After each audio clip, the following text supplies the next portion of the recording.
Welcome to the Commonwealth Club. I'm George Hammond, Chair of the Humanities Forum, which organized today's event. This is one of way over 1,000 programs now that we've started since the pandemic, and it's nice to have our audience. And we have Michael Hiltzik with us tonight, the author of The Making of California, the Golden State, and he's also a journalist for the Los Angeles Times. And we are going to talk about the history of California and what really happened and what really didn't happen. The image of California is a lot different than the reality, even though the image is probably more important than the reality. That's our state. So thank you very much for joining us, Michael. Thank you.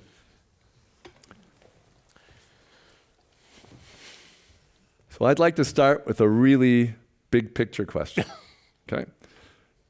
So if you just, if we read your book about the history of California, and if I can summarize it in not too long a paragraph, first, this is the European invasion of Alta California. First, the Spanish came, and they had sort of well-intentioned ideas about the Spanish missions, but it came off awfully. Okay? And then, well, we skip details, but then we had the gold rush.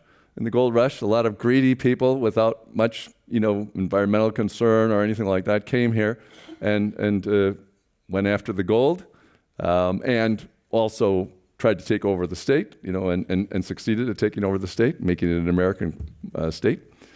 And then we had, the railroad robber barons who used the money that they made from selling things to all the fools that came to go for the gold. And then we had, all these minority workers that were brought in, that were exploited, and then we had racism to try to get, not necessarily just get rid, but we had that, and then we had the movie industry, which doesn't always tell the truth. And then we had the fraudulent water wars, how LA got started, and and then of course Silicon Valley's never done anything like that. But we have this whole long history, and so as a historian, my big picture question is, do you think that virtuous, well-planned out political incrementalism, to try to make things better is counterproductive to civilization? Because I'm looking for a little optimism here for what's going on in Washington. It's like, is all of this fraud and drama and everything like that kind of what we need in order to create? Because you have to admit, California's civilization is one of the most influential and richest, wealthiest that human beings have ever created, and we did not do this in a way that anybody would want to, brag about. Well, that's a good point, and I would say that one of the themes that one of the threads that go through my book is really addresses the dynamics of history. Mm-hmm. In a place like California, one thing that I think has always been a constant is the allure of this state, this region in the state, for outsiders who mm-hmm. keep coming. Sometimes they come for reasons that we can identify. Mm-hmm. Sometimes they come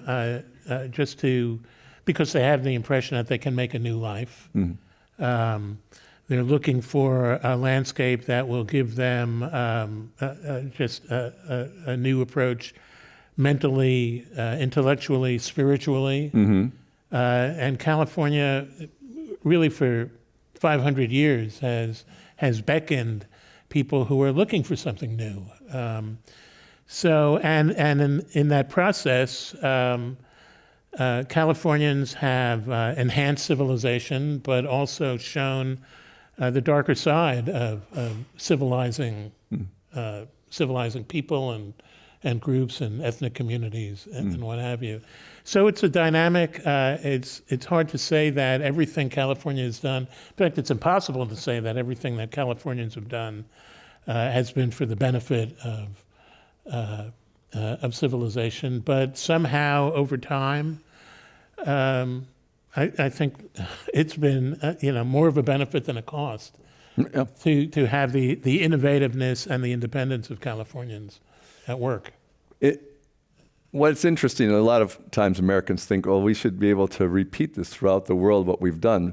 But a very large part of what makes our society more productive, or at least more energetic, is the fact that the people that come because either they don't like it where they were or whatever, but they're energetic enough to get up from where they are and come here. So they're already energetic, sort of a self-selecting group. It's a lot harder if everyone is just there and say, no, I want you all to be more energetic. Yeah, there's a line from Joan Didion that I quote in the prologue to my book about how the people who came to California weren't the complacent people. They weren't the self-satisfied. They were adventurers. They were those who were looking for a new start. They were those who were dissatisfied with their lives and thought that coming all the way out here would give them an opportunity to start over. And we see that, I think to this day, we see that that pattern. So before we go back to the start of the history, I want to mention one thing. We're known because even in 1850, when we put it in the California Constitution, there's an anti-slavery clause in the Constitution, and that we can look back on that with great pride, right? No. So tell the real story, why it's in there.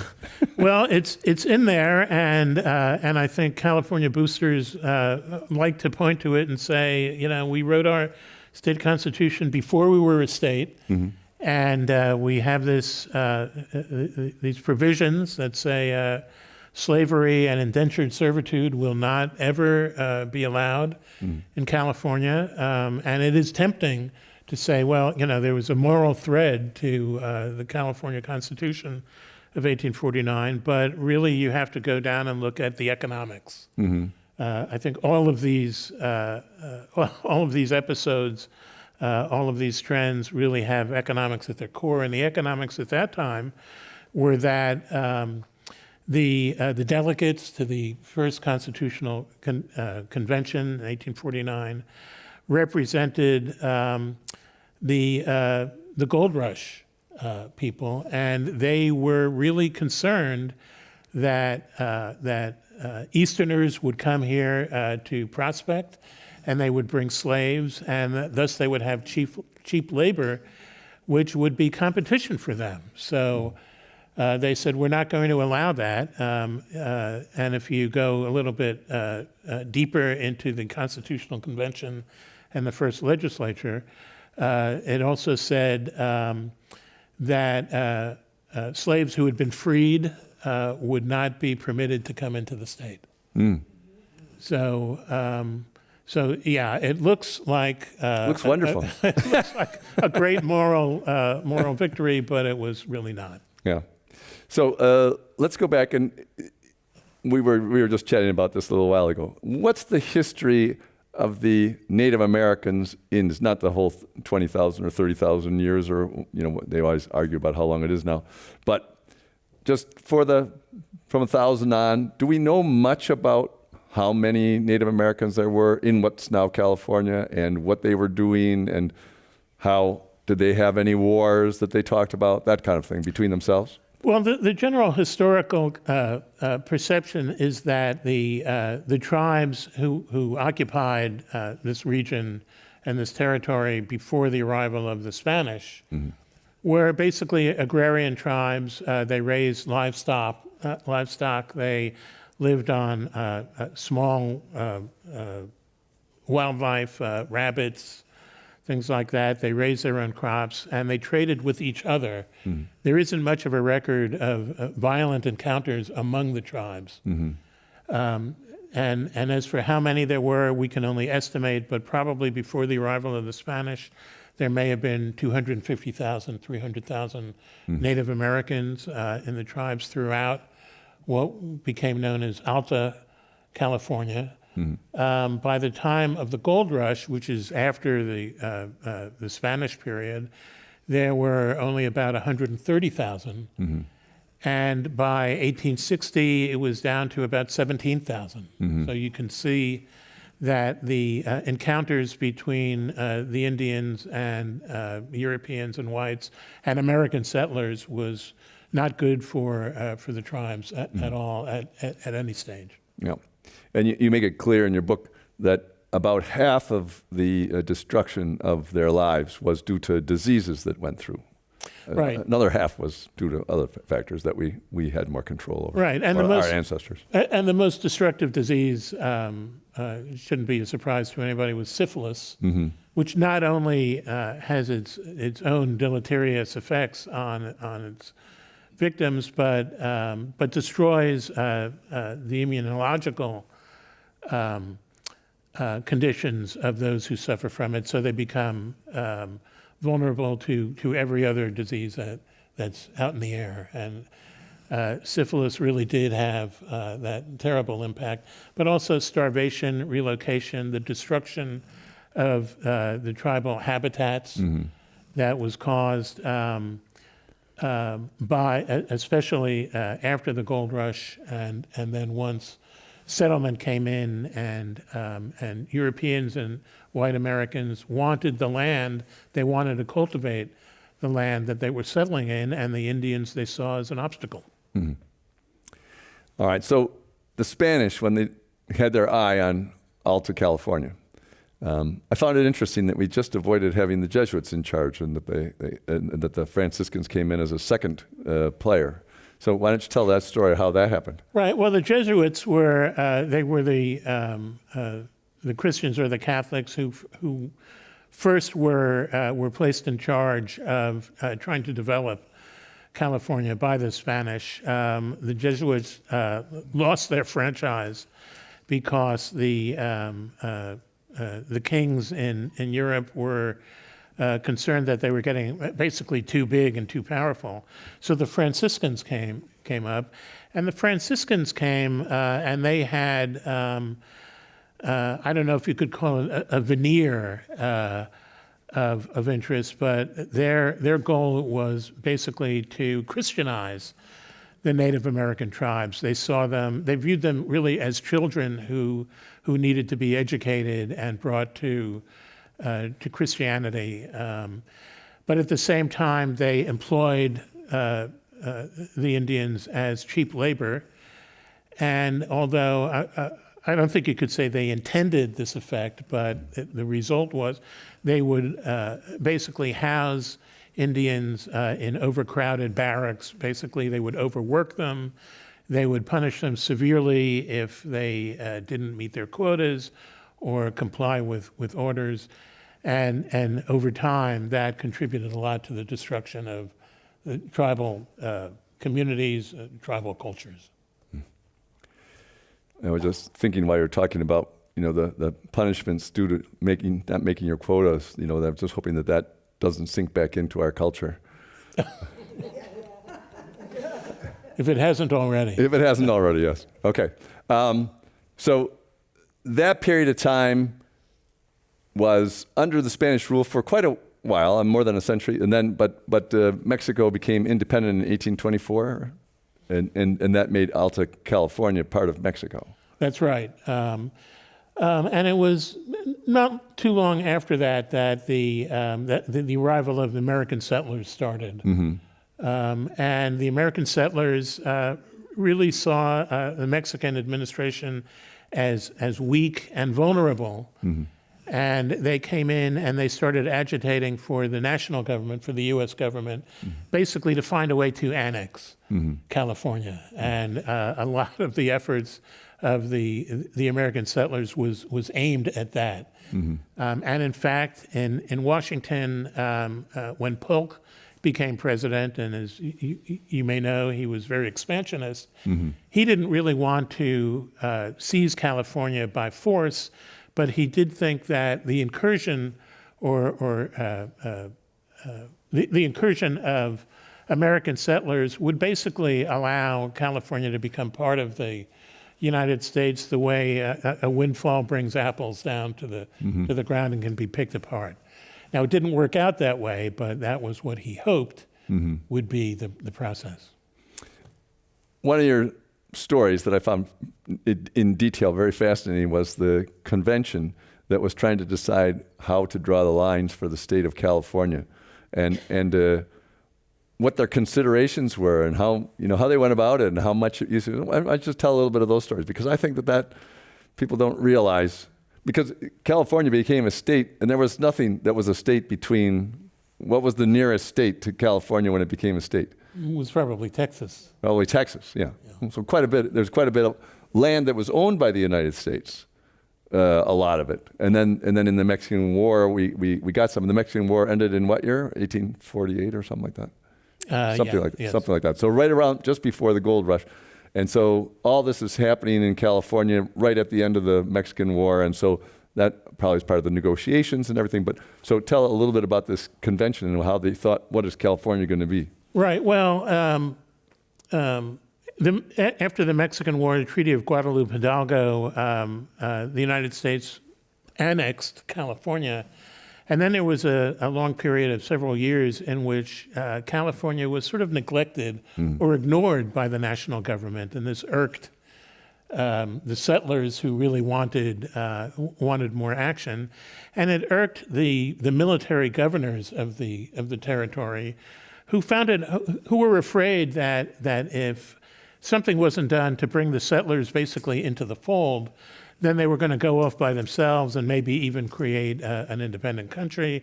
And nobody wanted that. So it was one of the military governors who said, let's have a constitutional convention. Let's write a constitution, a state constitution, even though we are not a state. Mm-hmm. And that came together. He supervised the appointment of delegates. And there were two large groups of delegates at the Constitutional Convention, and they were all Democrats. There was the Chivalry or the Shiv Party, and that was really mostly Southerners who had come west, but believed in slavery and wanted to see California as a slave state. And then there was another group that was known as the Chivalry because they were laborers, and a lot of them came from the Northeast, and they did not want to see a slave state here. There was talk of extending the Missouri Compromise all the way to the Pacific Ocean. And there was also, so this led to a concern. Sorry, where would that line have been drawn on our map today? Do you know? Is it? I think it would have been drawn underneath San Francisco and really midway between the state, maybe through Lake Tahoe. But there was concern when the convention was trying to map out what should the boundaries be of this state that we're going to present to Congress. There was concern that if it was too big, if it was in fact the entire territory that was annexed by the U.S. as a result of the Treaty of Guadalupe Hidalgo, then there would be questions raised about slavery. And at this time, it was clear that slavery was a major issue and a major source of tension in Congress and in American politics. So they pared it back and they basically set out the lines of the state to where they are today. And the idea was that it would be one state and they would leave it to the federal government to help decide whether this should be a slave state or not. But really, it was clear that Congress did not want another big slave state. And that's why California came into the Union as a free state. Mm-hmm.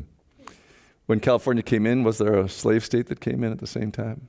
Because they were trying to do that at the time, or did it come in all by itself? It came in by itself, in fact, the debates in Congress about statehood, and that included John Calhoun, whose speech against statehood had to be read by a fellow member of Congress because he was essentially on his deathbed. Daniel Webster then spoke out in favor of admitting California as a free state. So, there was a long debate, but it became clear fairly early in the statehood process that this was going to be a free state. Did economics have anything to do with the fact that California got in like that so easily in the middle of the thing? I mean, the fact that gold had been, Well, this was after the gold rush. Gold had been the beacon for the conquistadors, and then of course Polk gave the first speech or the first statement about the gold rush and actually set off the national gold rush. In 1848, the gold rush began, but it was really local. It was mostly Californians. Then when Polk gave the talk and said, "There's gold out there," the national frenzy began. So yeah, California's riches were really on the front burner for the national government at that point. I thought interesting statistic. You said that well, San Francisco was obviously a very tiny little town, but that 3/4 of all the males in town left the city to go work in the gold mines. So all the workers and almost all the industries, and that was only 3,000 people. But that a few years later, 300,000 people had come. That's right. Well, yeah, San Francisco wasn't even in the 1820 census, but by 1840, 800 to 1,000 residents in San Francisco. Then when the gold rush began, the population of San Francisco immediately quintupled. And by 1860, or by the end of 1849, the population was 25,000, but everybody was going to the diggings as it was. It was hard to find a saddlery to put on your horses. It was hard to keep staff. The U.S. Navy said, we're losing. Our men are leaving. They're abandoning our ships. So they didn't stop. They didn't stop in San Francisco anymore because they lost so many people. Well, they were they were absolutely concerned. Merchant ships that would come into the San Francisco harbor, it would often take them months to be able to sail out again because their crews had abandoned them to go to the diggings. And of course, the irony is that the period of greatest riches for individual prospectors was very brief. Because the gold mining industry became mechanized fairly quickly. Prospectors who came and thought they were going to make their personal fortunes ended up essentially being labor for large combines. So, but the gold rush, I think I wrote that you could divide California's history into the pre-gold rush period and the post-gold rush period because it was such a transformative event. Yeah. And all those ships that came, the merchant ships and everything, a lot of those ships are still here underneath the land right here. I think we're probably sitting on some old ships that were just left behind and everybody just jumped off the ship and ran off. Because I think I read someplace it was a couple thousand ships or something like that that are buried here under the water. I think divers still come across old hulks under the water, even to this day. Yeah. All right. So the gold rush got going, and we know that Levi Strauss did really well, supplying goods, but with an innovation. And what was the innovation? The innovation was rivets. That would hold overalls together. Yeah. Not only Levi Strauss, Mark Twain had a line, or it's attributed to Mark Twain, as many lines may be apocryphal, but he said to us that when there's a gold rush, the smart thing to do is to be the guy who sells the pick and shovels to the prospectors. And that's, who were those sellers? Well, Crocker, Leland Stanford, Mark Hopkins, and Collis Huntington. They made their fortune not as prospectors. They made it in the gold rush, but they made it by selling picks and shovels and tar and saddles to the prospectors. And they used that capital to bring the railroad. They used that capital to build the Central Pacific and brought us the first transcontinental railroad, sure. And they also used the time-old honored thing of having side corporations that funneled the profits over to the side so that they didn't have to share it with some of their shareholders? That's right. Well, the great scam that's associated with the railroad era, which I wrote about in my last book, was the Credit Mobilier, which basically was the scam by the owners of the Union Pacific. There was a very similar process for the Central Pacific in which the owners of the Central Pacific were basically selling goods and steel or goods and iron and equipment to themselves, and that probably increased the cost of the railroads by 30, 40, maybe 50% over what it actually cost to build them. And the rest, the excess went into the pockets of the owners. Well, when I was reading your book and got to the part about Harriman at the Union Pacific, Union Pacific, I thought, oh, well, I learned a little bit of history from Butch Cassidy and the Sundance Kid. And that's a true From the story. movie. Yeah? Oh, really? Oh. That when Harriman owned the Union Pacific, and he eventually came to own the Southern Pacific, which was everything, but he knew that raids on his trains were a cost, and he thought that if he could stop that, then he could say, well, the Union Pacific is the safest way to ship your goods. And he basically created this private army to chase away the railroad hijackers, and that included Butch Cassidy and the Sundance Kid. So that's a true story. Wow. I didn't realize I would learn much history from Hollywood. Every so often they get it right, like a squirrel finding a nut. And that, that would bring us to Chinatown, which tells a lot of the stories right, although it moved the story from the first decade of the 20th century to 1930. But well, let's talk about the water wars, because something went wrong with the distribution in California. All the water's in the north and all the people are now in the south. But the whole growth of LA, you tell the story, I thought, very well. And as you said, not the Chinatown version, but it sounds vaguely familiar. Yes, well, a lot of what I think the filmmakers of Chinatown said, let's just treat all of the stories that are around about the theft of the water from the Owens Valley. Let's treat that all as right, and then we'll take it from there. Yeah, and that's so. I think I've got 3 chapters throughout the book about the water wars of California, and it started back shortly after the gold rush.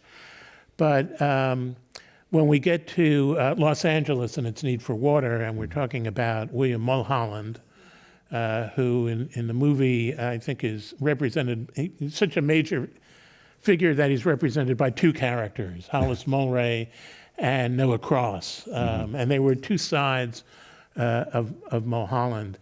But basically, it was clear that if Los Angeles was going to expand, it had to get water from somewhere, because it was an arid basin.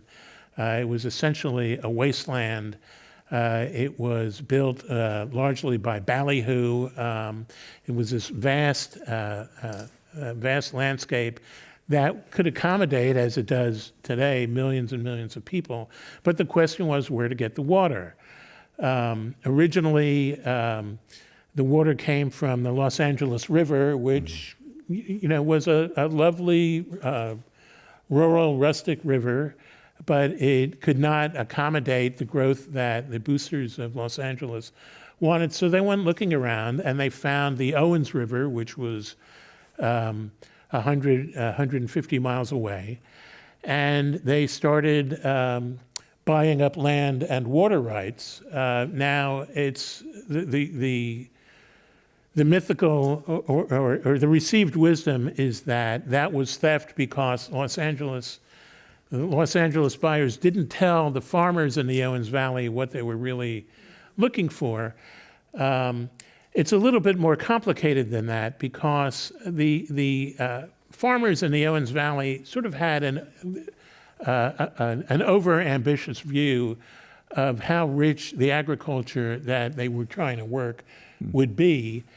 And so the water wasn't really going to be worth very much if it just stayed in the Owens Valley, but it would be worth a lot more if it could be transported to a place like Los Angeles. And it fell to the Department of the Interior to make a judgment about whether the water should be left in the Owens Valley for agrarian purposes, or brought south through reservoirs and canals. And it was the U.S. government that said, if you pencil it out, the water really is needed much more in Southern California than here in in the Owens Valley, and that's what happened. Now, the farmers were bought out, and they were paid probably more than they would have earned by farming, but less than they would have received if it was understood what their water was going to be used for. So was it theft? You could say it was. You could say that it was just capitalism, which capitalism can be theft, obviously. And I found it interesting that one of the big parts of the problem was that some of the ringleaders of the reaction against it when they found it was the leaders of this bank, the Watersons, but they're the ones who actually stole the money. Well, that's right. The Watersons, this was a family. They owned two major banks in and around the Owens Valley, around Bishop, which many of you may know. And yeah, they were basically They were basically leading the drive to get more money out of Los Angeles, but they were embezzling from their own banks, and those banks failed. And it took the savings of the farmers who had made all this money from Los Angeles payments, and it took their savings and it just evaporated. Yeah. So even though they got paid relatively well, but not enough, they lost what they got paid because of the people that were on their side and that ran the bank. I thought, that's a real California story. That's right. And the image of the Owens Valley as this wonderful place with great agricultural potential, I think it still persists today. John Steinbeck wrote about it, and it's probably not particularly accurate. Mm-hmm. So another story like that is Hetch Hetchy, and then we'll bring it right back up here to California, up to San Francisco. So tell us the Hetch Hetchy story, because that's gone back and forth. Right. Well. And John Muir. Well, sure. John Muir arrives in California, I think in 1868. Mm-hmm. The way he told the story is he stopped the first person he saw when he got off the boat in San Francisco and says, where can I go to find wilderness? And the carpenter or whoever it was says, go east. Mm-hmm. So Muir heads into the interior, and he encounters the Yosemite Valley. He heads there by walking, right? Yes, yeah. And the Yosemite Valley had been discovered by whites as part of during a punitive expedition against the Indians, mm-hmm. And so it was discovered by basically a military expedition. But Muir comes across the Yosemite Valley. He, of course, is entranced by it.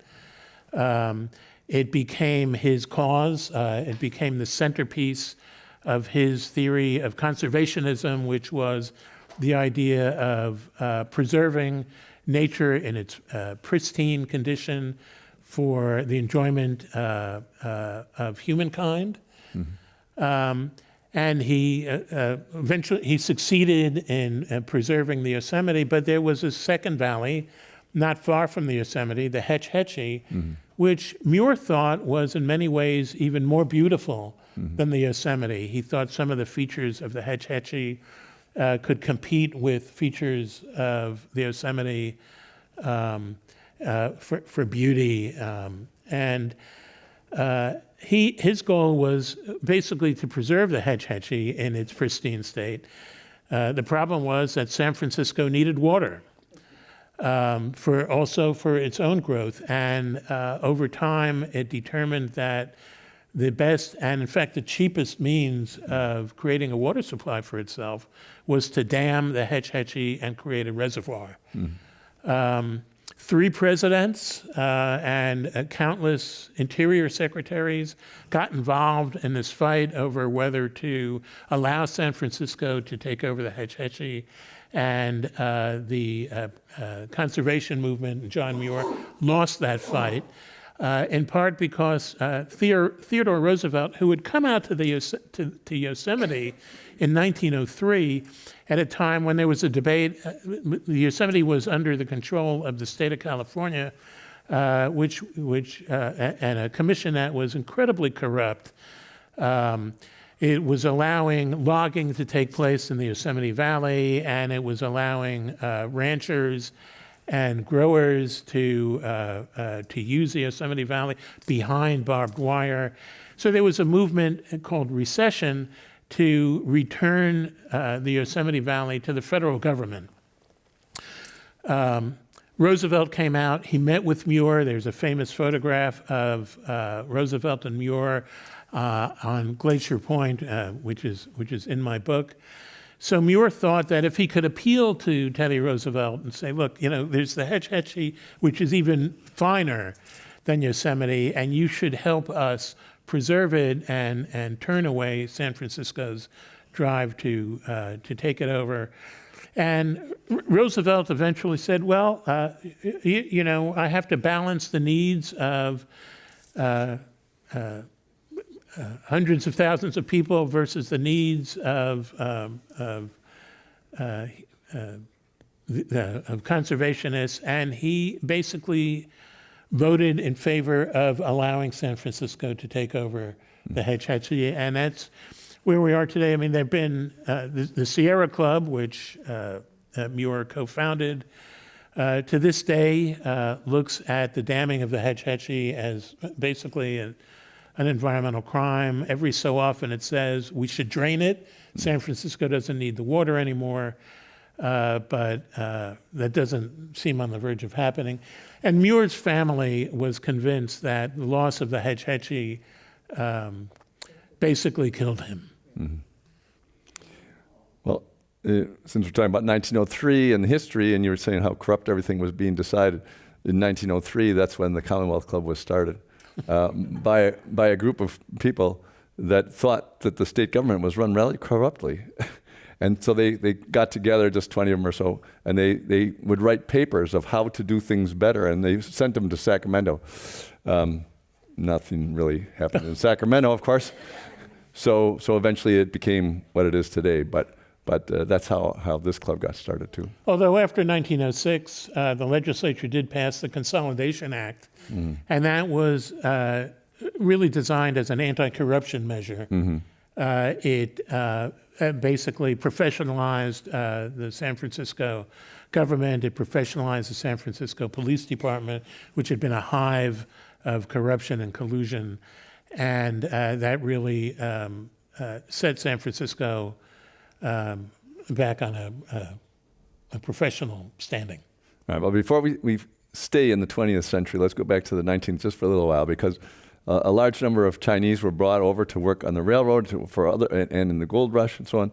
And there were all these issues, racial issues and everything that were going on. And I think we should talk about that, because you cover it really well in your book about the welcoming and then the pushback, so basically. Right. Well, initially, Chinese laborers were, as you said, welcomed by Californians. They were brought in basically to help build canals, to clear land for cultivation, to help build the city of San Francisco.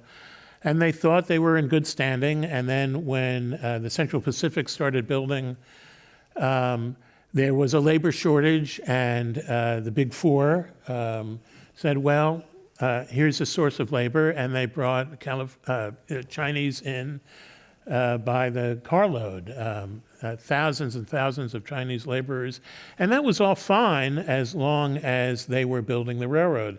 They were seen by the railroad owners as cheap labor, docile labor, and efficient labor, and they were much appreciated. In fact, Leland Stanford would give talks about how much he appreciated the Chinese community for the help that they gave in building the railroad. Then the railroad was finished in 1869, and now you had this huge community of laborers. They could not become citizens. There were restrictions on what trades they were allowed to participate in. They became farmers, and they started competing with farmers in the interior, and they started competing with prospectors in the gold zone. The white prospectors thought they had this preternatural skill at drawing gold out of diggings that they thought had been exhausted. So over time, and it didn't take long, an anti-Chinese movement began. in post-gold rush San Francisco and post-railroad San Francisco. The cry was, the Chinese must go. So they became basically the enemy.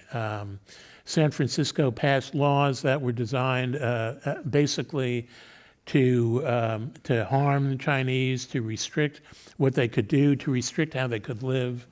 And that went on. The anti-Chinese and anti-Asian movement percolated out of California. It was one of these things that California has taught the rest of the country that we wish the rest of the country didn't learn. And it culminated in the Chinese Exclusion Act of 1882, federal law, that initially was enacted with a 10-year expiration. Then it was renewed and renewed and renewed again, and it wasn't actually repealed until 1943. Even after that, there were strict limits on Chinese immigration. 105 Chinese were allowed in per year after that, and that persisted really until the early 1960s. So yeah, this is one of the dark shadows of California history that sometimes we forget about. Yeah, and one of the things you mentioned, I think, is good for the history part of it, was that there was a lot of anti-Irish sentiment before that, and the Irish were a little bit involved with getting the anti-Chinese sentiment because it got it off their backs a little bit. Right. Well, there was a firebrand, if you will, named Dennis Carney, who was Irish, who basically was the rabble-rouser. He would hold rallies. They were called sandlot rallies because there were, sandlots, construction zones where constructions hadn't gone up, including one up on Nob Hill. And he would open and close his speeches with this cry, the Chinese must go. Yeah, he has a very interesting story, but I'm going to let you read about that one. Yeah, very interesting character. Okay, so, and once the Chinese, then we had a Japanese problem, right? We didn't have a problem, but we created one. Right. Well, the Chinese Exclusion Act of 1882 basically reduced Chinese immigration from maybe 5, 6, 8,000 a year during the railroad construction to zero. And then, we needed a new target. In 1906, San Francisco Board of Education ruled that the Japanese pupils in the schools had to be segregated. They had to be segregated and sent to be educated in a Japanese school. This created a huge controversy, in part because after the 1906 earthquake and fires, the Japanese nation, Japanese people, had made a contribution of about $250,000 to the recovery effort. So this looked like a flagrant disregard of what had been a gesture of friendship. And it created a problem for Theodore Roosevelt, who understood that anti-Japanese sentiment was basically animating his political opponents. He found it distasteful. He found it especially distasteful for Japanese people who were walking on the street to be violently attacked. And he asked Hiram Johnson, when Hiram Johnson became governor, and even Hiram Johnson's predecessors, to quash anti-Japanese legislation in the state legislature. And that happened. Hiram Johnson, too. There were something like probably 40 bills that were in the state legislature that had anti-Japanese components to them. Johnson quashed them all. But the sentiment continued in part because, once again, Japanese were competing with white farmers and white tradesmen, and they were once again seen as aliens. So we then had an anti-Japanese movement, and that culminated in 1942 with the relocation and the incarceration of California's Japanese population, 120,000 Japanese, about half of whom were citizens. I found it very interesting that you mentioned, because Roosevelt had tried to help bring about the peace between Japan and Russia in the war. Right, won And the then- Nobel Peace Prize Yeah. for that. and that was like 1905. So it was like right before the earthquake. So he was completely aware that the Japanese had developed their civilization enough to beat the Russians in a war, and that it was not a good idea to antagonize them with these anti-Japanese activities. when they Right, had- right. yeah. All of a sudden, the 1905 Russo-Japanese War, Japan emerged almost from nowhere onto the world stage. It had fought the Russian Empire and won, and Roosevelt was concerned that this was a new player. It was going to be a geopolitical player, and it didn't really make sense to antagonize them. And the Japanese in Japan were furious at the way they were being treated in the United States. Yeah. Yep. So if we had gotten that right, no World War II, right? No, I'm just kidding. But yeah, it's always interesting to look back and see what led up to something. You know, now everyone's fighting about what led up to the war in Ukraine, and there's all kinds of details. You know, on both sides, everyone's arguing. But the same thing is true if you go back to World War II, World War I, et cetera, et cetera. So being intelligent with our foreign policy, that's just a small aside for the people in Washington, it's always useful for the future. It's a little bit long term. Okay, so we're back in the 20th century, and different industries start percolating. I thought it was interesting that you mentioned an air show in 1910 having an influence on the airline industry, which then had an influence on electronics and computers. Why don't you tell that story? Sure. In Los Angeles, Southern California, the local boosters were looking for new industries to bring in to enhance the economy. In 1909, there was a major air show in France that really established aviation as a potential new industry. So the California boosters, including General Harrison Gray Otis, who was the owner of the Los Angeles Times, and William Randolph Hearst, who was the owner of the Los Angeles Examiner, they seized on the idea that an air show would be a great way to basically entice this new industry into Southern California. So they staged the air show. It was an enormous hit. Something like 200,000 visitors during the 10 days of the air show visited to basically this dune on the Pacific shore. And that basically helped establish the aviation industry in Los Angeles. Glenn Curtis, who was an early barnstormer, basically he established his company, an outpost here in Southern California. Donald Douglas created Douglas Aircraft Company, and it was its technology that really launched the aviation industry in California. And it built from there. Aeronautics became a major source of wealth, especially in Southern California. The Lockheed brothers created their business in California, and it just expanded tremendously.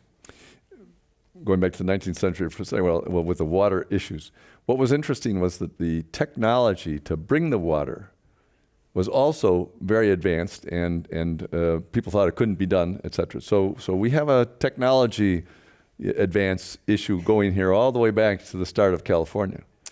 Right. Well, that's true. And of course, as you mentioned, the aviation industry, it had its ups and downs.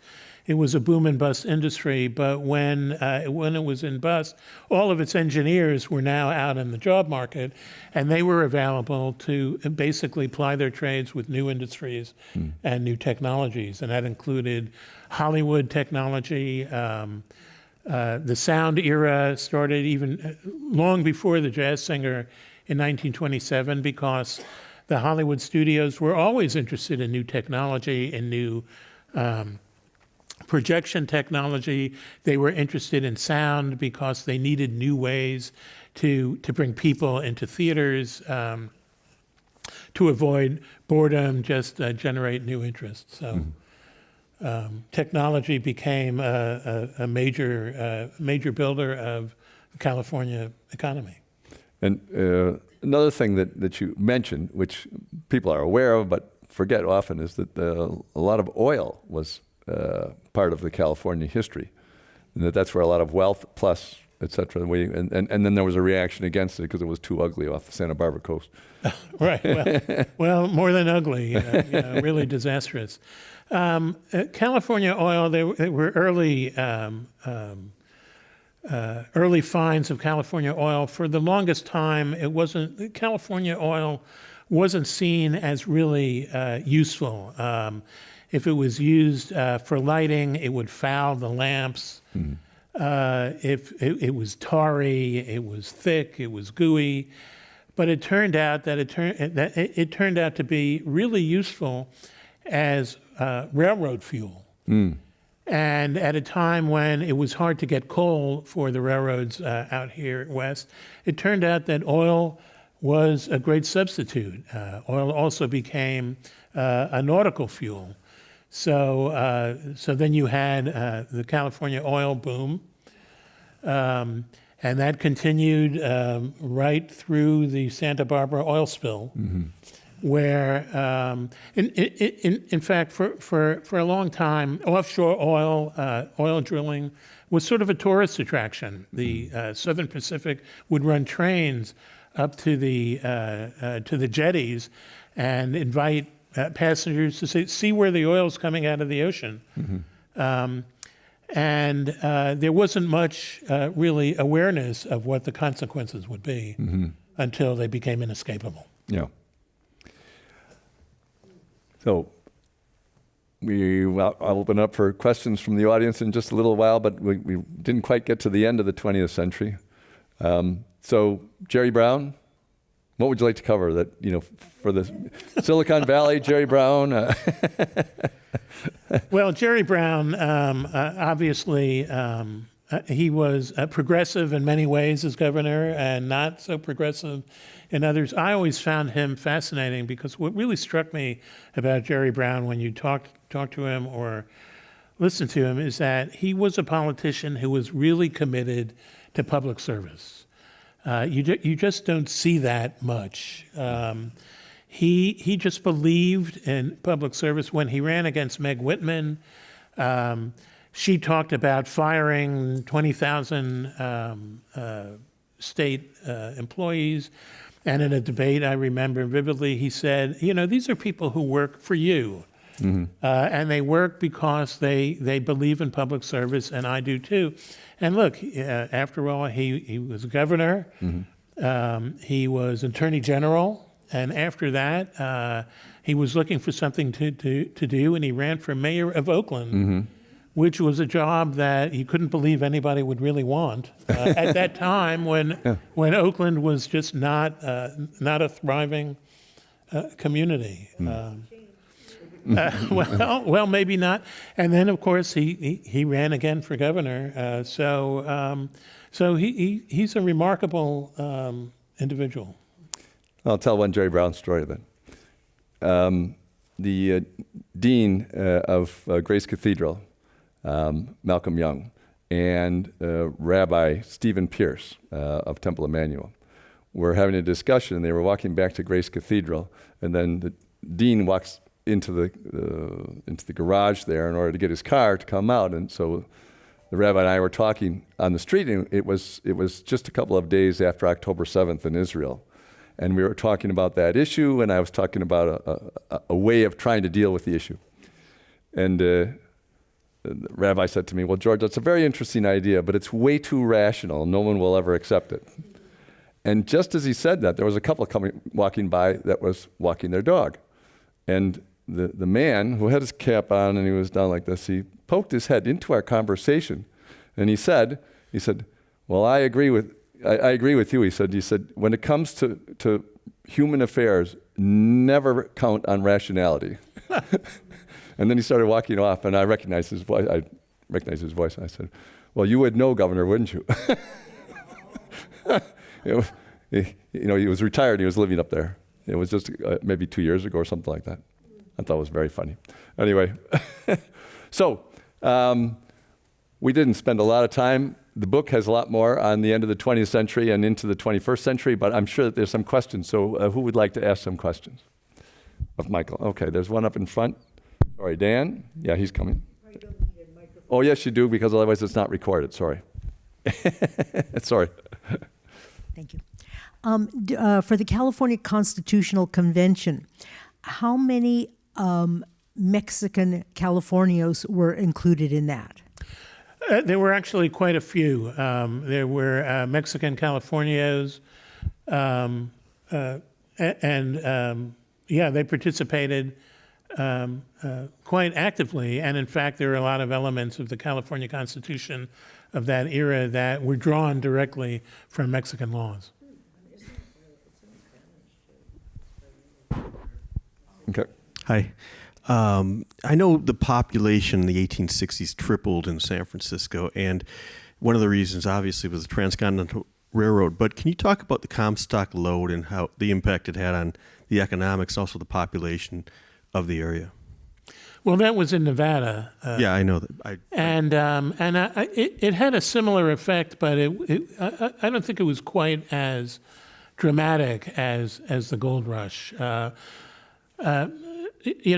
Sometimes there's something like a gold rush, and then everything else gets compared to it. Just like we have Hoover Dam, and every great dam is compared to Hoover Dam, but there can only be one, even dams that are bigger. The Comstock lode did have an effect, but of course it was also created the bimetallism debate in the U.S., which we didn't have with gold. I look forward to reading the book, and I'm wondering whether you could, and if it's not covered in the book, we can just skip it, but I'm very interested in your thoughts on other histories of California and which ones you found the most useful, which ones not so much. There's a long history going back to Royce in the end of the 19th century, right up to current times in your book. And I just wondered what your thoughts were on other historians that have grappled with the story of the state. Sure. Well, there's Josiah Royce, who wrote a very early history that was useful, at least as a picture of how California was thought of at the time.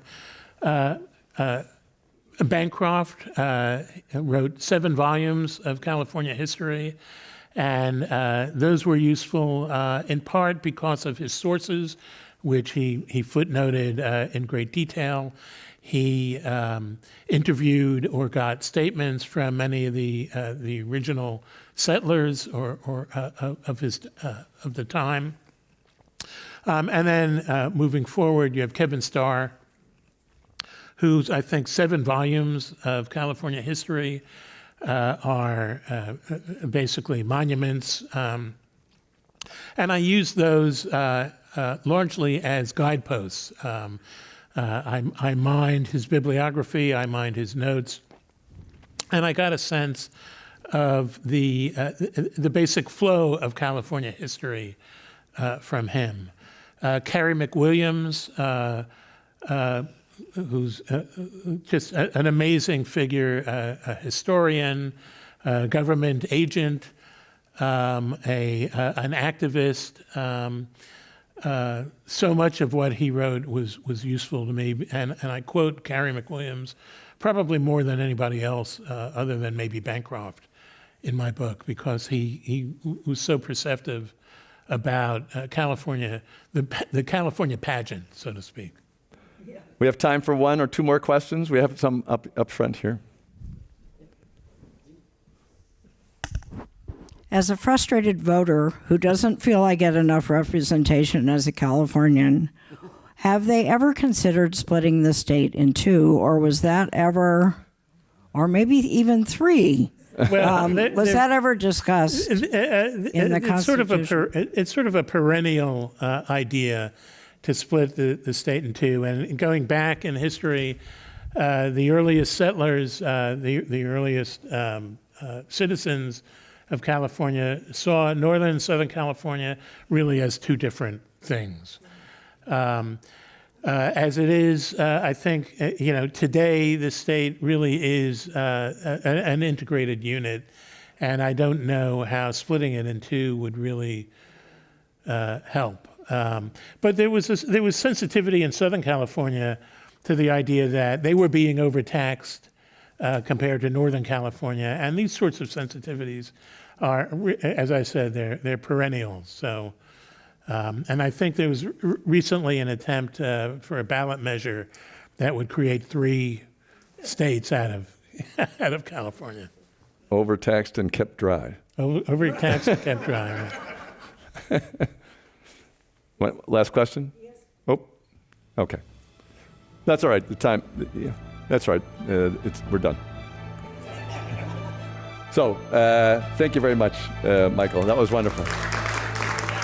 Thank you.